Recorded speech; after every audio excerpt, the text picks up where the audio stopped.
হায় হায় হায়, ঘরে এক কলসি জল নেই, আর ঘরেও সম্বল তো কিছু নেই যা দিয়ে রাজার কাছ থেকে এক কলসি জল কিনে নিয়ে আসবো।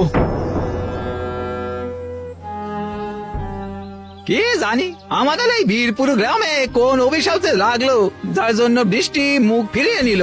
এক ফোঁটা জল গ্রামের কোথাও পাওয়া যায় না গো। একটা সময় পুকুর, নদী, নালা সব একেবারে ভরে ভরে থাকতো, আর আজ এক ফোঁটা জলের জন্য তড়পে যাচ্ছে সারা গ্রামের লোক। হ্যাঁ, আর তারই সুবিধা নিচ্ছে আমাদের বীরপুরের রাজা। রাজার কাছে এত ধন সম্পদ আছে, তবুও এক কলসি জল নেওয়ার জন্য গরিব মানুষের শেষ সম্বলটুকু শুষে নিচ্ছে ওই রাজা। জয় রাজামশাই, মেঘচন্দ্রের জয়। এই নিন রাজামশাই, 3 মুদ্রা দিলাম। এই একে এক কলসি জল দিয়ে দে, পরের জন এসো। মহারাজ, মহারাজ এই নিন আমার বউয়ের সোনার গয়না। না, আসল সোনাই দেখছি। এই একে 5 কলসি জল দিয়ে দে, পরের জন এসো। রাজামশাই, রাজামশাই আমারে দয়া করেন, আমারে আমারে এক কলসি জল দেন। আমার সম্বল আর কিছু নেই গো, সব শেষ হয়ে গেছে। এক কলসি জল দিলে তবে আমার মেয়েটা একটু বাঁচতে পারবে। উফ, সকাল সকাল বিরক্ত করতে চলে এসেছে। টাকা দেওয়ার মুরদ নেই তো জল খেয়ে কি করবি? হ্যাঁ, যা যা, আকাশের দিকে হাঁ করে তাকিয়ে থাক, বৃষ্টি হলে খাবি। এই পেয়াদা, বের করো, গে বের করো। সাধু বাবা, আপনি তো এই গ্রামে বহুদিন তপস্যা করছেন। আপনি বলে দিন, এই গ্রামের মানুষ কবে জলের অভাব থেকে রক্ষা পাবে? রাজার অত্যাচার আর সহ্য করা যাচ্ছে না। না রে না, এই গ্রামের জলের অভাব মেটা নয়। রাজার অত্যাচারের পাপের জল গলা পর্যন্ত ভরে রয়েছে, যার জন্য মেঘেরাও মুখ ঘুরিয়েছে। তাই আকাশে মেঘও জমে না, আর এক পশলা বৃষ্টিও হয় না। তাহলে বাবা, বৃষ্টির উপায়? একটা উপায় আছে। কেউ যদি রাজাকে তার পাপের শাস্তি দিতে পারে, তাহলে এই গ্রামে আবার জলের বন্যা বয়ে যাবে। সেই হবে তোদের ঈশ্বর, তোদের রক্ষাকর্তা। না, জল ছাড়াই প্রাণ যাবে দেখছি। গ্রামে কার এত সাহস যে রাজাকে দেবে পাপের শাস্তি? ঈশ্বর দেবেন। কোথায় কোথায় সেই ঈশ্বর?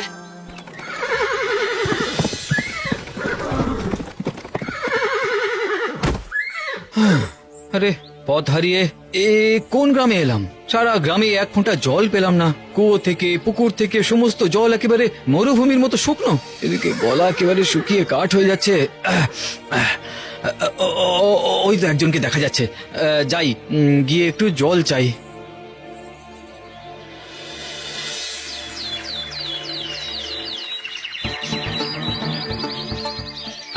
নমস্কার, আমি রাজা প্রতাপাদিত্য, সিংহপুরের রাজা।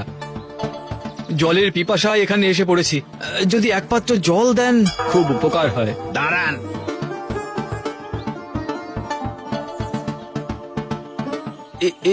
এ কি? এইটুকু জলে তো পিঁপড়েরও পেট ভরবে না। রাজামশাই ক্ষমা করবেন, এখানে জল হীরের থেকেও দামি। সব জল রাজামশাইয়ের ইদারাতে জমা হয়ে আছে। চড়া দাম দিয়ে তবে এক কলসি জল পাওয়া যায়। আমার এইটুকুই সম্বল ছিল আপনাকে দেওয়ার মতো। সে কি? কিন্তু এ তো অন্যায়। রাজাদের জন্য কি অন্যায় আর কি ন্যায়। পরবর্তী জন এসো। রাজা মেঘচন্দ্র, প্রণাম। আমি সিংহপুরের রাজা প্রতাপাদিত্য। বড় তৃষ্ণায় আপনার কাছে এসে পড়েছি একটু জলের আশায়।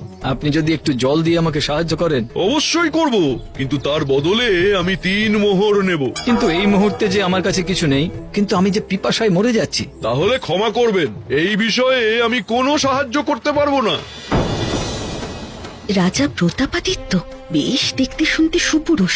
এই প্রথম কোনো পুরুষকে দেখে আমার বিবাহ করতে ইচ্ছে হলো। বাবা, আমাদের তো এত ধন সম্পত্তি আছে, এই আগন্তুককে একটু জল দিয়ে সাহায্য করা হলে ক্ষতি কি হতো? রাজকন্যা, তুমি রাজ দরবারের আভ্যন্তরীণ ব্যাপারে একদম কথা বলবে না। যাও যাও, নিজের ঘরে যাও।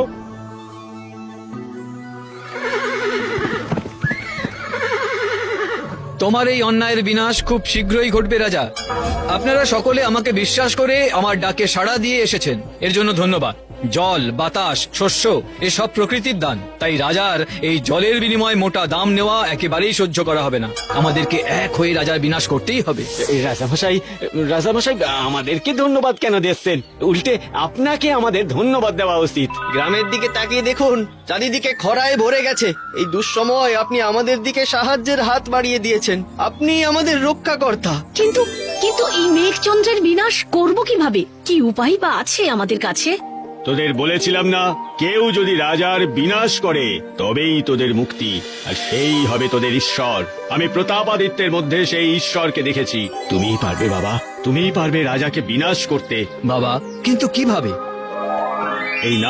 এই নাও তোমার 3 কলসি।